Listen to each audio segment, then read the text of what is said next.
বাজার নিয়ন্ত্রণে বিভিন্ন দেশ থেকে 10 লাখ টন চাল ও গম আমদানি করবে সরকার, যার প্রতি কেজিতে খরচ পড়বে প্রায় 7 টাকা। দুপুরে সচিবালয়ে খাদ্য পরিধান ও পরিকল্পনা কমিটির বৈঠক শেষে একথা জানান খাদ্য উপদেষ্টা।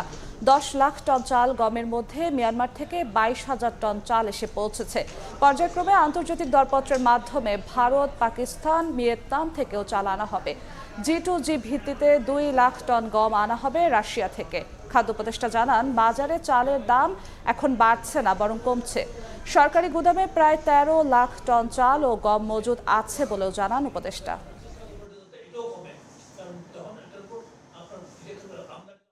মায়ানমার থেকে 1 লক্ষ টন চালের জন্য আমরা চুক্তি হয়েছে, তার মধ্যে 22,000 টন চাল অলরেডি চট্টগ্রাম বন্দরে গেছে। আন্তর্জাতিক দরপত্রের মাধ্যমে সবচেয়ে বেশি চাল কেনা হচ্ছে। কিন্তু যেহেতু ভারতের চালের দাম কম, সরবরাহ খরচ তুলনামূলকভাবে কম, সুতরাং টেন্ডারে সোর্স হিসেবে ভারতই পাচ্ছে। আমার মনে হয় যেটা অস্থিরতা যেটা ছিল বাই দিস টাইম, আপনি ডাউনওয়ার্ড ট্রেন্ডটা সম্ভবত লক্ষ্য করছেন। মোটা যে চালটা, স্বর্ণা বা গুটি স্বর্ণা চালটা 52 টাকাতেই হয় এবং ক্রমান্বয়ে এটা কমে আসছে।